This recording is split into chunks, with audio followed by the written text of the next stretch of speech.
Assalamualaikum warahmatullahi wabarakatuh. Kami dari kelompok 9 akan menjelaskan tentang hadis lalat yang hinggap di minuman. Simak baik-baik ya. Hadis pertama dalam kitab Sahih Bukhari nomor 3320. Artinya, dari Abu Hurairah radhiyallahu an, ia berkata, Rasulullah shallallahu alaihi wasallam bersabda, apabila lalat jatuh di minuman seseorang dari kamu, hendaklah ia ditenggelamkan, kemudian dibuang, karena salah satu sayapnya terdapat penyakit dan sayap lainnya terdapat penawarnya.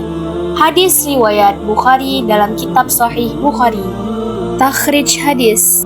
Hadis yang diriwayatkan oleh Bukhari ini berkualitas sahih, dengan riwayat yang bersambung antara guru dan muridnya.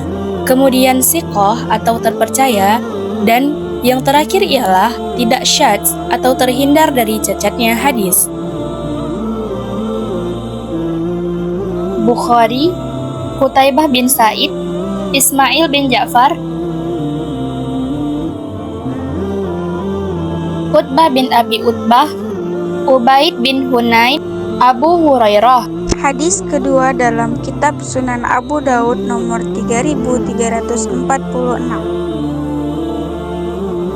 Telah menceritakan kepada kami Ahmad bin Hambal, telah menceritakan kepada kami Bisir bin Al-Mufaddal dari Ibnu Ajlan, dari Said Al-Maqburi dari Abu Hurairah, ia berkata, Rasulullah Shallallahu Alaihi Wasallam bersabda, jika ada lalat jatuh ke dalam bejana salah seorang dari kalian, maka celupkanlah lalat tersebut, karena sesungguhnya di dalam salah satu sayapnya terdapat penyakit, dan pada sayap yang lain terdapat obat. Sesungguhnya lalat tersebut melindungi diri dengan sayap yang padanya terdapat penyakit, maka celupkanlah semuanya. Hadis riwayat Abu Daud dalam kitab Sunan Abu Daud. Takhrij hadis. Abu Daud, Ahmad bin Hambal, Ibnu Mafadil, Ibnu Ajlan, Said Al-Maqburi, Abu Hurairah. Urgensi penelitian lalat dari segi sains dan medis. Yang pertama, Escherichia coli, yang dimana bakteri ini sering ditemukan dalam sistem pencernaan manusia dan hewan. Pada bakteri ini dapat menyebabkan diare. Selanjutnya ada bakteri Salmonella, yang dimana bakteri ini dapat menyebabkan demam tifoid yang berasal dari makanan dan minuman yang terkontaminasi. Bahkan menurut Rehab Muhammad Atta pada tahun 2014, dia meneliti bahwa pada sayap kanan lalat memiliki efek antibiotik yang mampu menghambat pertumbuhan bakteri dan jamur, dan pada sayap kirinya mendemonstrasikan pertumbuhan jamur dan bakteri. Kontekstualisasi antara hadis dengan yang terjadi pada masa saat ini. Jika dilihat dari kondisi pada saat ini, mungkin banyak dari orang-orang lebih memilih untuk membuang minuman yang terdapat lalat di dalamnya.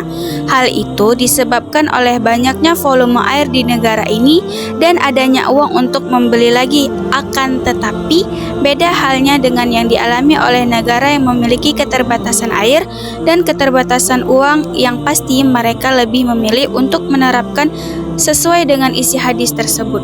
Dari beberapa hadis yang diriwayatkan berkaitan dengan lalat yang hinggap di minuman, ada poin-poin penting yang dapat menjadi pelajaran bagi kita, yaitu kita mengetahui cara mengatasi lalat yang masuk ke dalam minuman yang diajarkan sesuai dengan hadis, yakni dengan mencelupkan sayap sebelahnya, karena ada penawar dari penyakit yang dibawa oleh lalat. Tabiat lalat hidup di tempat yang kotor.